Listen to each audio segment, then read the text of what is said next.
when we were talking about that poker scene, we both about the same time said, there was a poker scene in the pilot of 2.5 Men.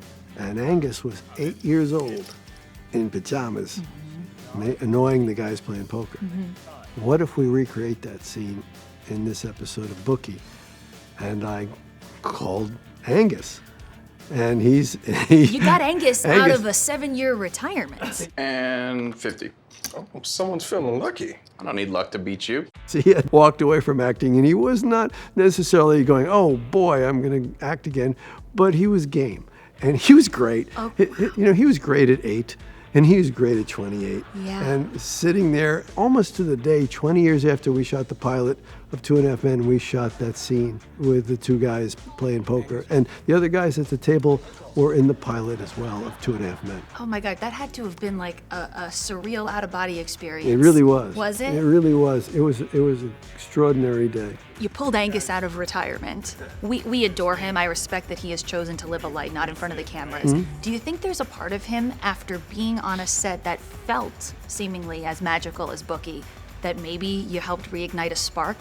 That maybe he'll come back, maybe do another appearance on Bookie? My conversations with Angus would lead me to say, no, he's done. He's done. He's done. He has other goals in mind, and yeah, I'd love it. Yeah. I would love it. He is one of those few people you meet who it was in his DNA, and it was there when we did that scene, What happened to this kid? He used to be so cute. He gruesome. I thought it was so interesting that you cast Charlie in a role where he's supposed to be a degenerate, but I really appreciated that this is a character who makes it very clear. I am clean as a whistle. I just run a game here. What were those conversations you had with him about him playing himself, but still an updated, modernized version of who he is? The early version of the script was he was in the rehab. Okay. And Up to he his said- old antics. Yeah. And he said, can we not do the drug-addled Charlie? And I went, yeah. Let's think about it and figure out another way for this to go. And we came up with that he hosts a poker game in a rehab. So you were okay with making those tweaks that he requested? I didn't want to do anything hurtful, but he was doing us a huge favor by doing this and to play himself.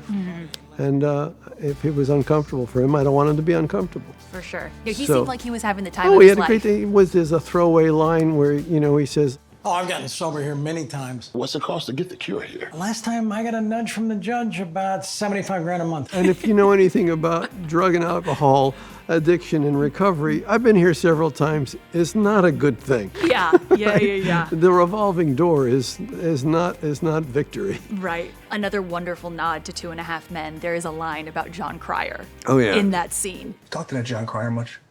Not for a long time, no. He was out. It's my favorite.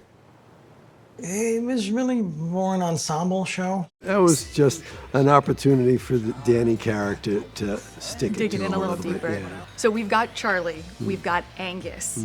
Is a call out to John Cryer to maybe do an appearance on the show? If we get a second season, I'd love that. Okay, Yeah. second season. So let's call HBO and Max or whoever and put in the good word for a second season. Yeah. We'll see. Okay, and how about a one Ashton Kutcher? Oh, I'd love to work with Ashton again. Yeah? That was fun. Yeah. What a lovely man. Oh, it is on! 2024 marks 40 years of your professional career. How do you know that? Because I do my research. In 1984, your first credit was on an animated comedy called The Littles.